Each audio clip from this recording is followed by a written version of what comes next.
En manchette aujourd'hui, entrevue avec Valérie Lorrain de l'entreprise EBI concernant leur récente acquisition. Donc, bonjour, ici Chloé Lemont pour ce bulletin d'information du 18 mars 2021 sur les ondes de CTRB, votre télévision régionale et communautaire. Donc, débutons le bulletin d'information avec, comme je l'ai mentionné en manchette, l'acquisition d'une compagnie au Chili par l'entreprise d'EBI. Donc, nous en avons parlé avec Valérie Lorrain, qui est directrice des communications et du marketing chez EBI. On l'écoute. Donc, EBI a fait l'acquisition d'une compagnie au Chili.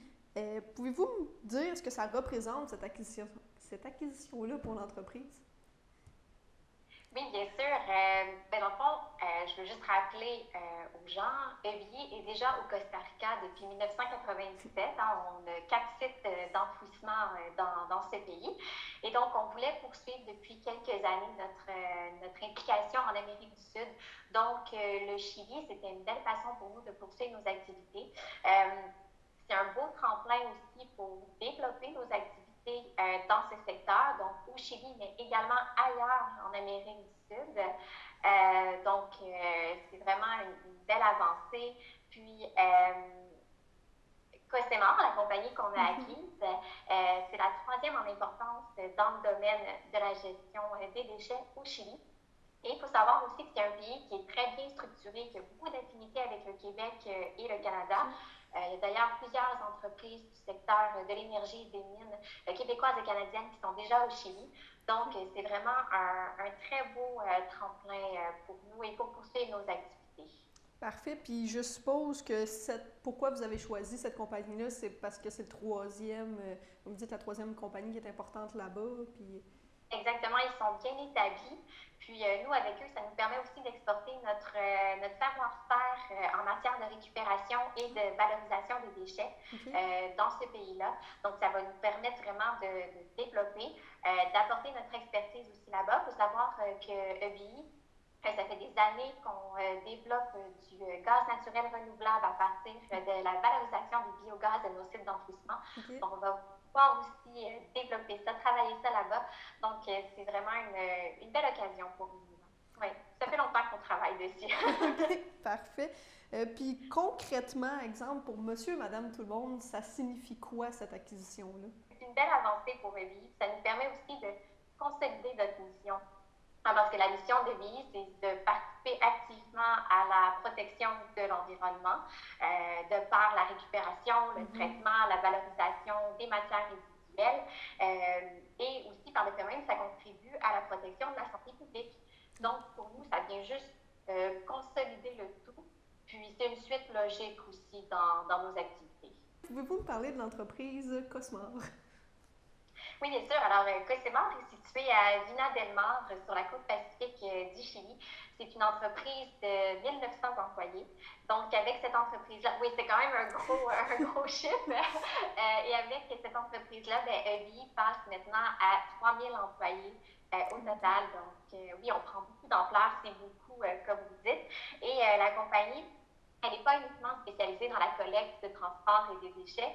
Elle offre sensiblement les mêmes services que EBI au Québec, donc c'est-à-dire que la compagnie gère plusieurs sites d'enfouissement, 4 pour être exact, et elle effectue aussi l'entretien des réseaux sanitaires, la location de toilettes mobiles, la location de conteneurs, et les clients sont aussi variés que ceux de EBI, c'est-à-dire les entreprises, les milieux municipaux, les commerces, les particuliers. Donc, oui, il y a vraiment un vaste service, c'est très développé, oui. Parfait. Puis sinon, est-ce que vous pensez, tu sais, là, je sais qu'au Costa Rica, vous avez dit que vous étiez quand même très présent. Est-ce qu'au Chili, ça va être éventuellement la même chose ou est-ce que vous allez acquérir d'autres entreprises? Je n'ai pas de réponse officielle pour ça. À ma connaissance, on n'a pas encore d'autres entreprises qui sont dans notre ligne de mire pour le moment. On vient tout juste d'acquérir Costemar, donc il faut mettre ça en place. Mais c'est sûr que l'Amérique du Sud contient plusieurs petites compagnies qui pourraient être intéressantes à acquérir dans le futur. Est-ce qu'on veut poursuivre notre développement là-bas? Oui. Donc, c'est sûr que ça va venir dans le futur et qu'il va en avoir d'autres. OK, parfait. Bien, merci beaucoup d'avoir pris du temps de nous parler aujourd'hui. Bien, merci à vous. Comme souligné hier, parlons un peu de vaccination en pharmacie. Donc, lors de la conférence de presse du 16 mars dernier, donc du premier ministre François Legault, il a annoncé que la vaccination débuterait dans les pharmacies prochainement. Donc, on écoute un extrait de cette conférence de presse. C'est M. Christian Dubé, ministre de la Santé et des Services sociaux, qui parle de ce sujet. Je vous annonce maintenant que dès la semaine prochaine, c'est-à-dire que dès la semaine, du 29 mars, les pharmaciens de la grande région de Montréal, Laurentides, Lanaudière, Laval, Montérégie, vont aussi débuter la prise de rendez-vous, ça effectif pour la semaine du 5 avril. Donc, ce sont en fait près de 1000 pharmacies qui participeront à la vaccination seulement dans la grande région de Montréal.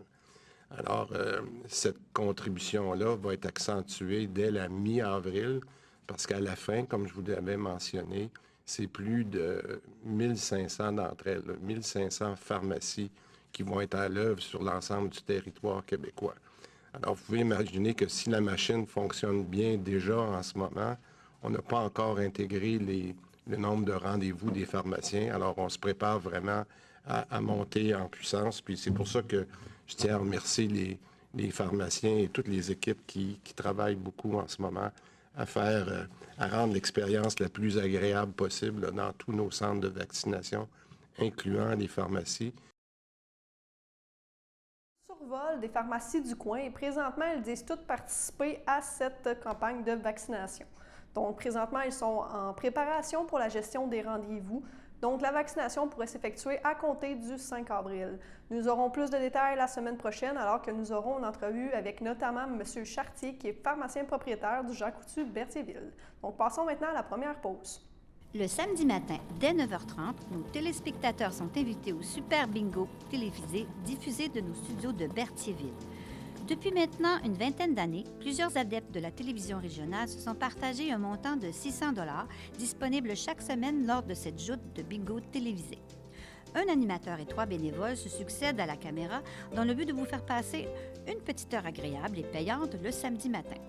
On peut se procurer les cartes de jeu chez les dépositaires autorisés participants, c'est-à-dire à Berthierville, le dépanneur Formule 1 rue Gilles Villeneuve, le marché IGA Extra sur la rue Gabrielle-Brissette, le marché Métro rue Notre-Dame, la pharmacie Proxime rue Frontenac, le garage Pétroté sur la rue Gilles Villeneuve et à Saint-Ignace-de-Loyola, le marché Aldo rang Saint-Michel, le dépanneur Le Magasin Esso sur le chemin de la Traverse. C'est un rendez-vous tous les samedis matins à 9h30 sur les ondes de CTRB, votre télévision régionale et communautaire. Lorsque vous utilisez les plaques porte-clés de l'Association des amputés de guerre, vous protégez vos clés et vous aidez les personnes amputées. Être amputé, c'est faire les choses un peu différemment. Grâce à votre appui, nous fournissons aux personnes amputées une aide essentielle qui leur permet de mener une vie active et épanouie. Nous leur offrons des membres artificiels, du soutien moral et nous défendons leurs intérêts. Sans vous, rien de tout cela ne serait possible. Commandez vos plaques porte-clés aujourd'hui.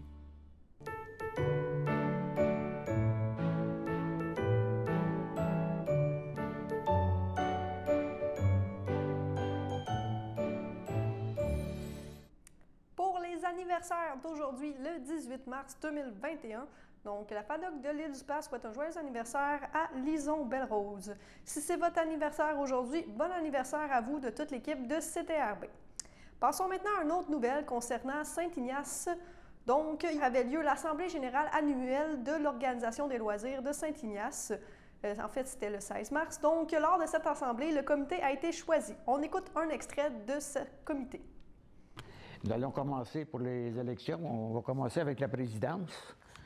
Est-ce que quelqu'un veut proposer une personne pour être à la présidence des loisirs? M. Jacques, oui. Posé, c'est un secondaire. M. Christian Valois. Est-ce qu'il y en a d'autres qui veulent nommer d'autres personnes à la présidence? Non? Bon, mais est-ce que, Mme Boucher, est-ce que vous acceptez la présidence des loisirs? Oui, je l'accepte. Bien, merci beaucoup. Félicitations.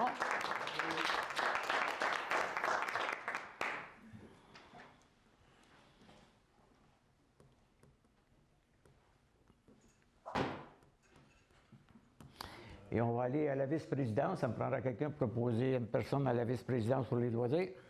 Qui était le vice-président? Qui dit?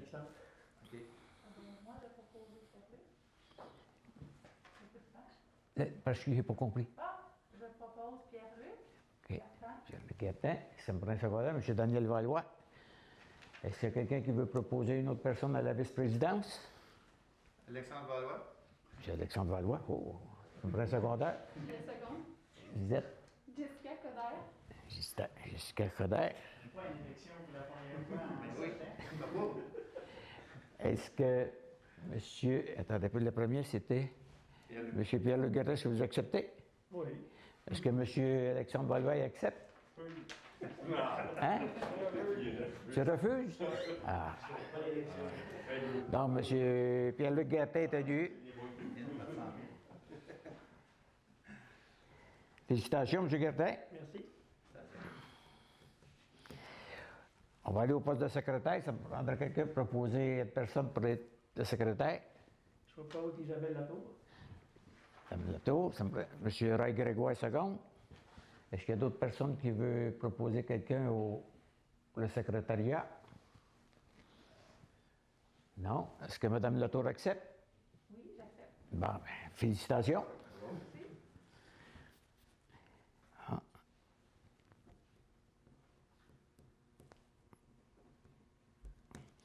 On va y aller pour le trésorier. Ça me prendra quelqu'un pour proposer une personne pour être trésorier des loisirs de Saint-Ignace. Propose Louis-Vincent Abat. M. Louis-Charles Guertin propose Louis-Vincent Abat. M. Ray Grégoire II.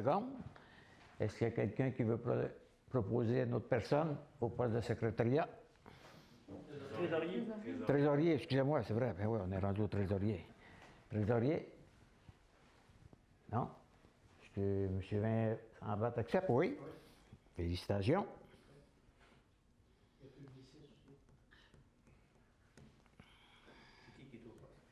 Christian Michaud.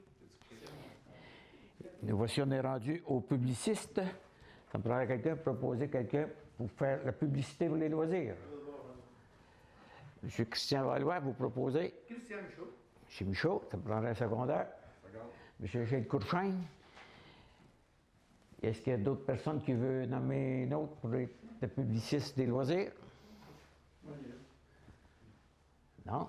M. Michaud, est-ce que vous acceptez d'être publiciste pour les loisirs? Oui, j'accepte. Bien, merci beaucoup.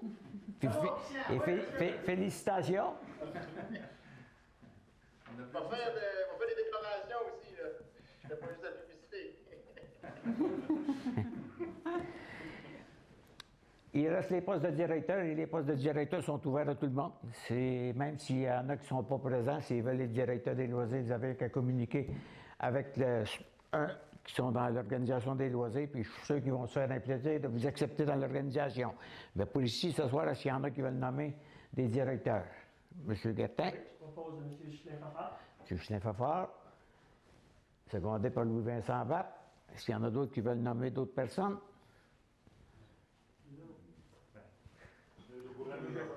Je propose Jessica Coderre. Ah, Jessica Coderre. Parfait. M. Louis-Charles Guertin, second. Oui.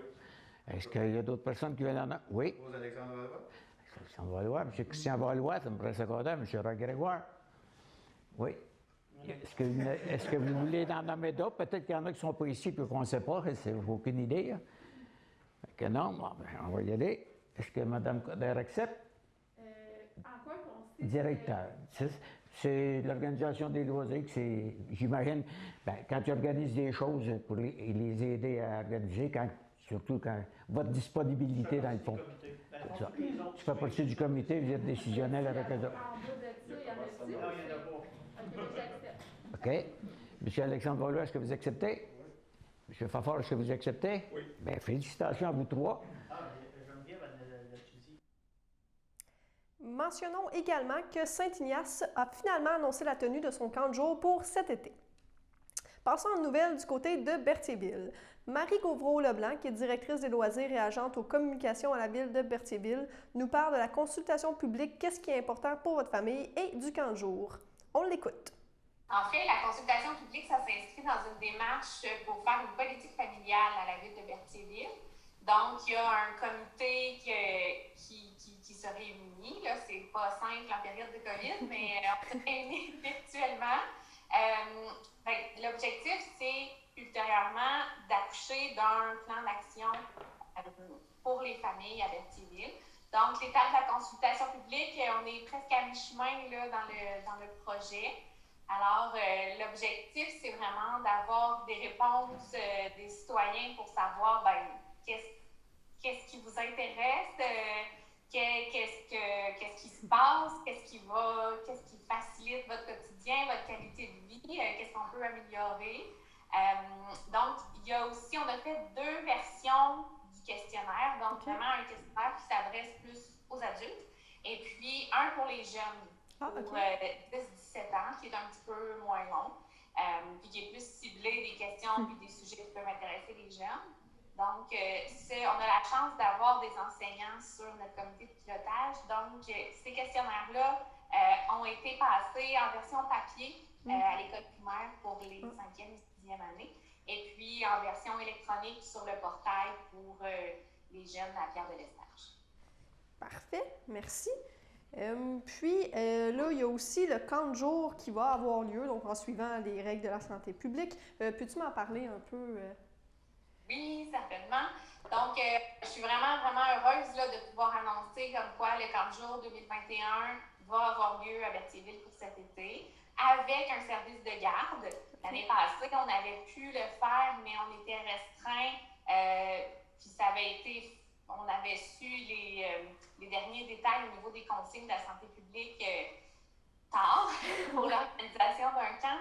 Donc, une des décisions qui avait été prise, c'était d'offrir simplement le service d'animation sans service de garde tôt le matin puis après l'animation de la journée. Donc, cette année, on est fort de notre expérience 2020. Donc, pour cette année, on l'offre avec le service de garde. Donc, c'est déjà en ligne sur Internet, sur le site web de la ville de Berthierville. Les infos sont là avec, dans le fond, les dates d'inscription. On a fait 2 dates d'inscription, 16 et 17 avril. Ça se fait en personne, à l'hôtel de ville. Je serai là pour accueillir les parents avec la coordonnatrice du camp de jour, avec Coconut qui revient, qui va être avec nous cette année. Donc, on va prendre les inscriptions en premier. C'est sûr qu'en raison des directives de la santé publique, qui sont en passant les mêmes que l'année passée pour l'instant, qui n'ont pas été changées, donc on est encore restreint au niveau de l'accueil des jeunes. Donc, on commence uniquement avec des résidents de Berthierville. Et s'il nous reste une capacité d'accueil, s'il nous reste la place, et ou si les mesures sanitaires changent, puis ça fait que notre capacité d'accueil peut augmenter, bien là, on va pouvoir ouvrir à tous les résidents là, du secteur. Parfait. Puis c'est quoi le coût de l'inscription? Je sais que c'est tout sur le site web, mais... On va en parler quand même. Pour les résidents de Berthierville, c'est 60 $ par enfant pour une semaine. Donc, 60 $ par enfant par semaine.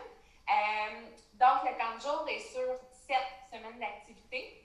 Ça commence le lundi 28 juin. Et puis, la dernière semaine se termine le vendredi 13 août. OK.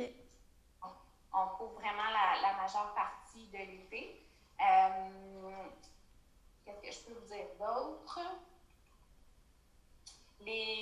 C'est sûr qu'on met une petite note, là, on met une note en garde tout le monde. Si jamais on ne souhaite pas, mais si jamais on a une 3e vague de COVID et que les mesures pour la santé publique changent, bien, on va s'ajuster, là, mais pour l'instant, nous, on planifie notre camp de jour avec, un peu comme l'année passée, là, c'est-à-dire on ne fait pas de sortie, on ne va pas à l'extérieur, il n'y aura pas de sortie à la ronde ou glissade d'eau.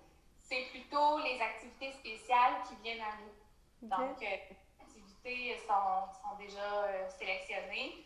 Alors, les activités viennent au camp de jour. Comme ça, c'est plus simple pour nous d'être maître de la désinfection, de garder nos distances. Donc, on est en train, on se refait une autre année COVID. Oui, c'est ça, on est encore dedans. On va croiser les doigts que ça va aller de mieux en mieux, puis peut-être pouvoir rouvrir d'autres places ou du moins c'est enlever quelque chose dans ces mesures-là. Oui, à suivre là-dessus. J'ai bon espoir parce que si je regarde ce qui se passe à l'école, je me dis, j'espère qu'on va pouvoir bénéficier des mêmes mesures avec une espèce de bulle de classe, une vingtaine d'élèves, parce qu'actuellement, la bulle d'élèves, d'enfants qui est permise au camp de jour, c'est 4 à 6 enfants par. Donc, c'est ça, c'est un petit peu contraignant. Oui, c'est ça. J'avoue qu'il y a ça prend beaucoup d'animateurs, en fait, si on veut beaucoup d'enfants. Exactement, c'est ça. Mais on comprend que c'est pour le mieux. L'année passée, on est content, on n'a pas eu de cas de COVID du tout, aucune propagation par le camp de jour. Donc, c'est sûr qu'on espère continuer sur la même voie et pas en avoir non plus cet été. Je comprends. Parfait. Donc, ça, c'était pour le camp de jour. Là. Je ne sais pas si tu voulais parler justement des cours de natation. Oui, je peux dire un petit mot. Concernant les activités pour l'été, il va y avoir, on a hâte que le beau temps arrive, il va y avoir les terrains de tennis qui vont être accessibles. Okay. Donc, les terrains de tennis sont situés au parc Sainte-Geneviève devant l'église. Donc, il y a un cadenas. Dans le fond, il y a une clôture, mais vous pouvez, comme citoyen de Berthierville, vous procurer une clé gratuitement. On demande simplement un dépôt de 15 $ qu'on vous remet quand vous venez porter votre clé à l'automne. Pour les non-résidents de Berthierville, c'est 25 $ pour avoir accès à la clé. Donc, il y a un coût de 25 $ plus le dépôt. Et puis, vous avez accès comme ça en pratique libre selon les heures où le terrain est éclairé, là, plus le soir. Là, donc, lumière, c'est terminé. C'est pour le tennis, donc je ne peux pas donner de date précise, mais aussitôt que la température nous permet, que le terrain est asséché, on va pouvoir en faire la promotion, simplement suivre le site web de la ville de Berthierville et notre page Facebook. Concernant les activités aquatiques, on a les jeux d'eau qui vont connaître leur premier printemps cette année. Donc, les jeux d'eau, même chose, aussitôt qu'il fait beau, on peut, beau et chaud, aussitôt on va avoir le goût d'aller se rafraîchir, mettons. Nous, on va mettre ça en marche pour que les enfants puissent aller se rafraîchir. Et puis, pour la piscine municipale, la date prévue d'ouverture pour les bains libres, c'est le 25 juin. Okay. Donc, comme l'eau de la piscine municipale est chauffée, on est vraiment chanceux, là. Donc, des fois, les premières journées d'ouverture en juin, c'est plus frais, mais on a une eau chauffée à 80. Fait que ça va être correct. Et ça aussi, c'est vraiment bien parce que quand on offre des cours de natation, pour les plus petits, comme pour les plus grands, avoir l'eau chauffée, c'est vraiment intéressant. Pour les cours de natation, ça va paraître fin mai, début juin, où là, on attend encore les directives de la santé publique là, pour être certain qu'on peut partir nos groupes. Donc, ça va vraiment être dans un deuxième temps pour les cours de natation. Il y a aussi on embauche pour les emplois étudiants pour cet été, on est encore en recrutement jusqu'au 20 mars. Je reçois les CV des jeunes, donc on recherche pour le camp de jour des animateurs, des accompagnateurs pour les enfants à besoins particuliers également. Et puis pour la piscine municipale, on recherche aussi des surveillants sauveteurs pour venir se joindre, compléter l'équipe estivale. Donc un surveillant sauveteur et un assistant. Donc il n'y a pas nécessairement besoin d'avoir ces cartes de sauveteur national pour être assistant. Alors, simplement, encore une fois, aller sur le site Internet de la ville et tout y est au niveau des informations et où envoyer ces documents. Allons maintenant à la deuxième pause. Sachez que vous pouvez nous faire part de vos commentaires, soit pour une annonce gratuite sur notre babillard ou toute autre suggestion en nous rejoignant par téléphone au 450-836-5103, 450-836-5103, ou bien par courriel tvcberthierville@hotmail.com, sur Facebook en écrivant Facebook CTRB Et surtout, n'hésitez pas à visiter notre chaîne YouTube afin d'y retrouver une grande partie de notre programmation sur YouTube CTRB. Les émissions sont classées par catégorie, vous permettant de chercher moins longtemps. Vous pouvez aussi cliquer sur le rectangle rouge « S'abonner » pour être à l'affût des dernières émissions enregistrées. Je m'appelle Nathan. J'aime vraiment ça faire du vélo. J'adore aller vite. C'est fun. Quand il fait chaud, j'aime jouer dans les jeux d'eau pour m'arroser. C'est les amputés de guerre qui m'ont donné mes prothèses. Merci!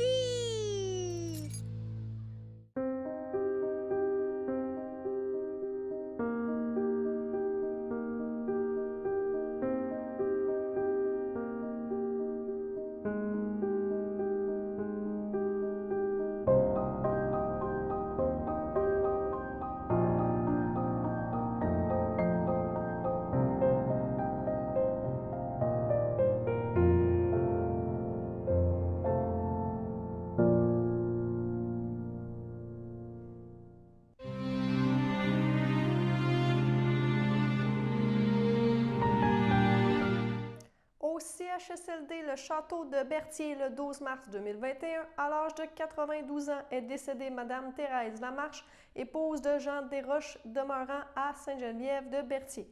Elle laisse dans le deuil, outre son époux, ses enfants, Linda, Jacques Saint-Don, Michel, Sylvie Gagnon, ses petits-fils Jean-Olivier, Karine Bernard, Étienne, son arrière-petit-fils William, ainsi que plusieurs neveux et nièces. En raison de la situation de pandémie actuelle, la famille a pris la décision de reporter les rituels à une date ultérieure. Au nom de CTRB et de tous ses employés, nous souhaitons nos plus sincères sympathies aux familles éprouvées. Passons maintenant à la météo.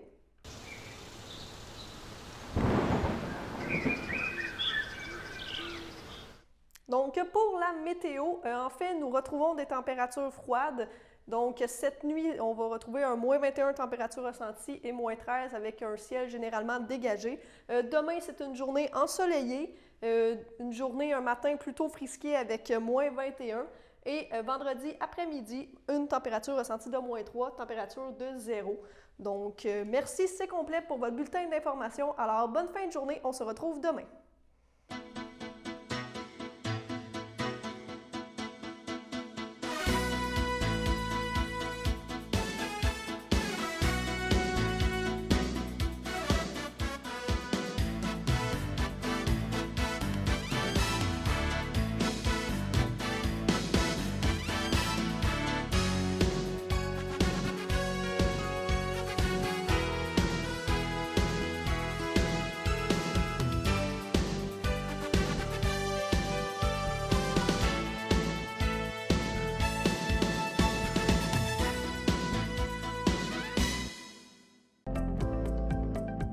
Les télévisions communautaires autonomes du Québec, ce sont les télévisions les plus importantes parce qu'elles sont proches de la communauté. On veut encourager des gens qui parlent de ce qui nous intéresse, mais aussi qui participent au développement local. Mais c'est fini le temps là, où on allait lire une affaire qui a été écrite avant hier au bout du monde. Non! Tu veux savoir ce qui se passe chez vous? Bien, ma télé préférée, c'est la télé autonome communautaire. C'est ici que ça se passe.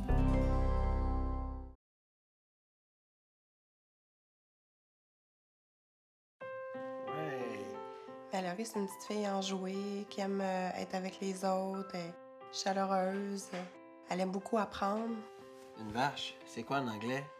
Ciao. Puis en espagnol? Vaca. Oui. C'était une surprise pour nous à la naissance. J'ai eu une césarienne, donc quand je suis arrivée dans ma chambre, mon conjoint m'a dit il y a une petite chose qui est arrivée avec le bébé. Ben, premièrement, c'était tout de suite après l'accouchement. Je l'ai vu quand j'ai coupé le cordon ombilical. J'ai regardé le médecin et j'ai dit, est-ce que c'est normal? Et avec les émotions, ça, j'avais pas réalisé vraiment tout de suite. Puis là, au fur et à mesure que j'en prenais mes esprits, mais je réalisais.